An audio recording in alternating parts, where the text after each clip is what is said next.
Friends, എല്ലാവർക്കും diamond ഡയറിയുടെ ഒരു പുതിയ എപ്പിസോഡിലേക്ക് സ്വാഗതം. ഇത് നാട്ടിൽ നിന്ന് അയച്ചു തന്ന വീഡിയോ ആണ്. നമ്മളിപ്പോൾ നാട്ടിലില്ല, യുഎഇയിലായതുകൊണ്ട് തന്നെ പച്ചപ്പുകളൊക്കെ കാണൽ വളരെ കുറവാണ്. അതുകൊണ്ട് നാട്ടിൽ നിന്ന് ഈ ഒരു വീഡിയോ കണ്ടപ്പോൾ എനിക്ക് വളരെ സന്തോഷം തോന്നി. ഇത് അനിയത്തിയുടെ മകളാണ്. അവൾ പച്ചക്കറി തോട്ടത്തിലേക്ക് നടന്നു പോകുന്ന ഒരു കാഴ്ചയാണിത്. നമ്മുടെ കുട്ടികളൊക്കെ ചെറുപ്രായത്തിൽ തന്നെ മറ്റു പല അഡിക്ഷനിലേക്കും പോയിക്കൊണ്ടിരിക്കുന്ന അത്ര സുഖകരമല്ലാത്ത വാർത്തകളാണ് നമുക്ക് നാട്ടിൽ നിന്ന് വരുന്നത്. ചെറിയ കുട്ടികൾ പലതരം അക്രമ വാസനകൾ പ്രകടിപ്പിക്കുന്നു, അതുപോലെ ലഹരിക്ക് അഡിക്റ്റ് ആകുന്നു. പഴയ കാലത്തേക്കാളും കൂടുതലായിട്ടുള്ള അക്രമവാസനകളാണ് ഇപ്പോഴാണ് അവരിൽ കണ്ടുവരുന്നത്.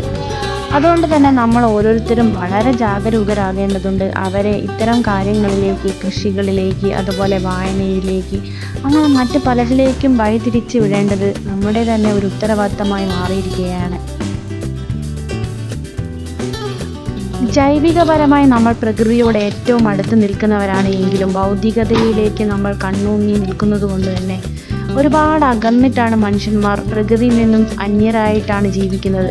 അതുകൊണ്ട് തന്നെ ഇന്നത്തെ കാലത്തെ രോഗങ്ങൾ, അതുപോലെ ഡിപ്രഷൻസ്, കുട്ടികളാണെങ്കിൽ എല്ലാവരും വഴിതെറ്റി പോകുന്നു. അങ്ങനെയുള്ള പല പല പ്രശ്നങ്ങളിലൂടെയാണ് നമ്മൾ കടന്നുപോയിക്കൊണ്ടിരിക്കുന്നത്. അതുകൊണ്ട് തന്നെ നമ്മൾ ബാല്യത്തിൽ നിന്ന് തന്നെ ഇത്തരം കൃഷിരീതികളിലേക്കും മറ്റു പലതിലേക്കും അവരുടെ ശ്രദ്ധയെ കേന്ദ്രീകരിക്കാൻ നമ്മൾ തന്നെ ശ്രദ്ധിക്കണം.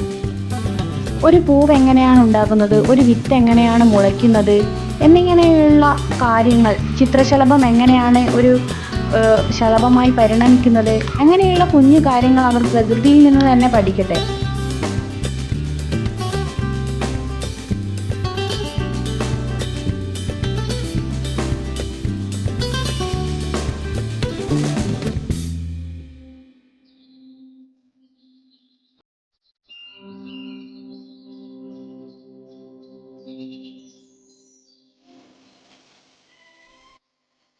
ഇതൊക്കെ ഞാൻ പറിച്ച മുളകാണ്. കുറച്ച് അമ്മ എനിക്ക് തന്നു. എന്താ ബക്കറ്റ്, കുറച്ച് ബാസ്കറ്റ് നിറഞ്ഞിരിക്കുന്നുണ്ട്. പിന്നെ നമ്മളെ മുളക് ഒന്നിനെയും കൂടി ഞാൻ പറിക്കുന്നു. നല്ല മുളകുണ്ട്, കുഞ്ഞു കുഞ്ഞായിട്ടുള്ള ഉണ്ട്. പിന്നെ ഇതാ വയറ്റിന് കുത്തി നിൽക്കുന്ന ഉണ്ട്. പിന്നെ ഇതാ കറക്റ്റ് ഇരിക്കുന്നുണ്ട് ഓർമ്മ. വെറും പാഠപുസ്തകത്തിലെ അറിവ് കൊണ്ട് അവർ എന്തായാലും പൂർണ്ണരല്ല. അതുകൊണ്ട് തന്നെ അവർ പ്രകൃതിയിൽ നിന്നും കുറേ പാഠങ്ങൾ പഠിക്കാനുണ്ട്.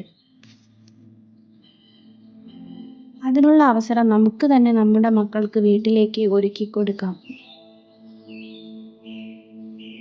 തക്കാളി ഉണ്ട് കേട്ടോ, കണ്ടോ? 5 തക്കാളി ഉണ്ട്. കുറേ ദമ്മ അതിൻ്റെ അകത്തേക്ക് കിട്ടിക്ക് കുറേ സാധനം കിട്ടിട്ടോ. പിന്നെ കുറേ മുളകുണ്ട്. ഇപ്പൊ കുഞ്ഞു കുഞ്ഞാണ്, കാണായിട്ടാണ്. കുറേ ഉണ്ട്, പൂവും ഉണ്ട് മുളകിട്ട്.